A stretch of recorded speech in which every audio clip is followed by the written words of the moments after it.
Yamaha Aerox, motor yang paling dekat dengan kata racing.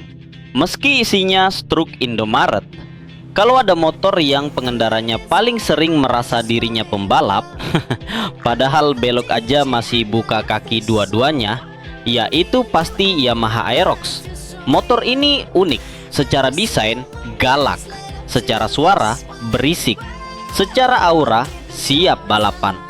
Tapi secara kenyataan lebih sering dipakai beli rokok 3 batang dan kopi saset sama narik ego keliling komplek. Yamaha Aerox 125LC 2016.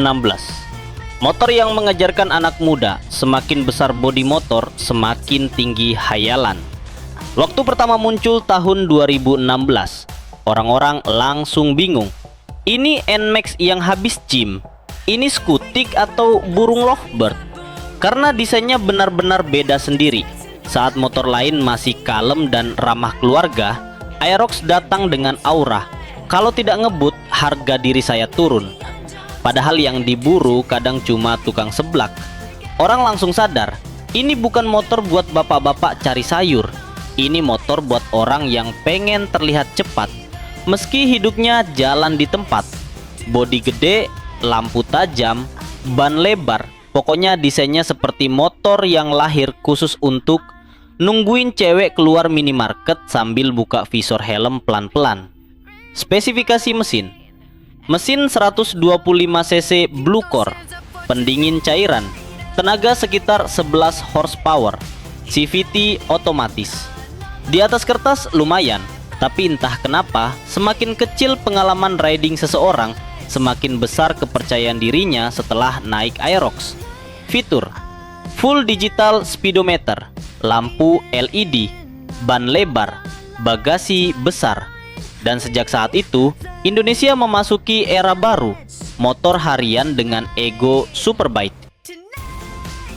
Aerox 155 VVA 2017 sampai 2020.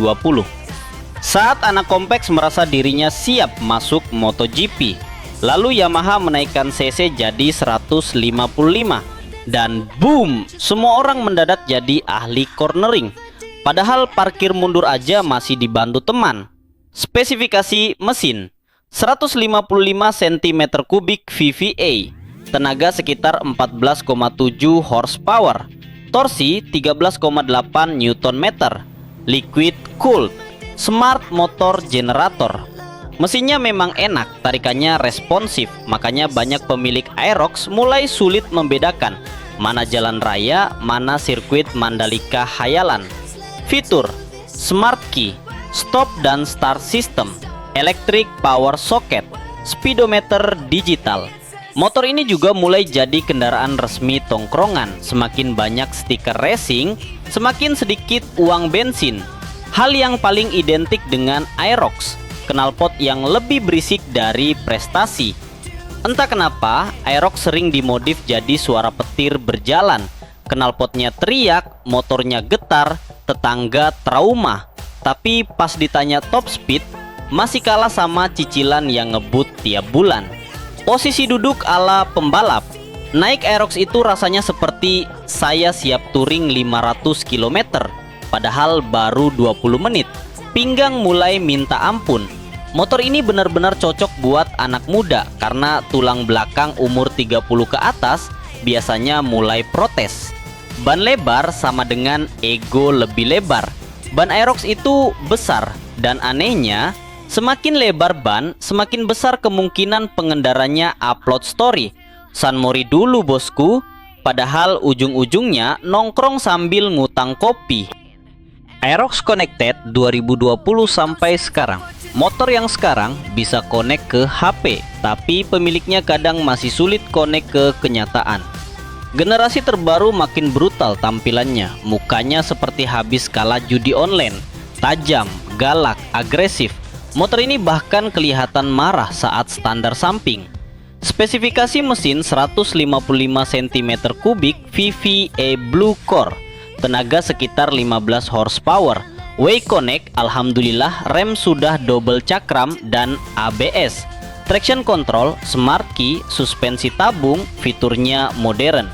Motor bisa connect ke smartphone. bisa lihat notifikasi, bisa monitoring motor. Sayangnya belum ada fitur mengingatkan pemilik untuk berhenti raving depan warung. Kelebihan Aerox, tarikan enak, memang kencang untuk kelasnya, desain sporty. Mau diakui atau tidak, Aerox memang ganteng. Fitur lengkap, Yamaha niat bikin motor ini terasa premium. Cocok buat anak muda karena motor ini dijual bersama bonus rasa percaya diri berlebihan. Kekurangan Aerox, suspensi keras. Kalau lewat jalan rusak, yang bunyi bukan cuma syok, tapi kenangan masa lalu bersama mantan. Dek kaki sempit, motor ini seperti berkata, kalau mau praktis, beli motor emak-emak sana. Banyak dipakai gaya dulu, skill belakangan. Ini bukan salah motornya, tapi ada fenomena unik. Semakin racing tampilan Aerox, semakin ngawur cara berkendaranya. Konsumsi BBM tergantung ego, kalau santai irit, kalau tiap lampu merah gaspol, SPBU sampai hafal wajah pemiliknya. Aerox itu sebenarnya motor bagus, kencang, sporty, modern, tapi image pengendaranya kadang terlalu kuat, karena motor ini sukses menciptakan generasi baru. Orang yang merasa sedang balapan, padahal cuma disuruh beli minyak goreng. Dan itulah Aerox, motor yang membuktikan kadang yang paling racing bukan mesinnya, tapi imajinasi pemiliknya.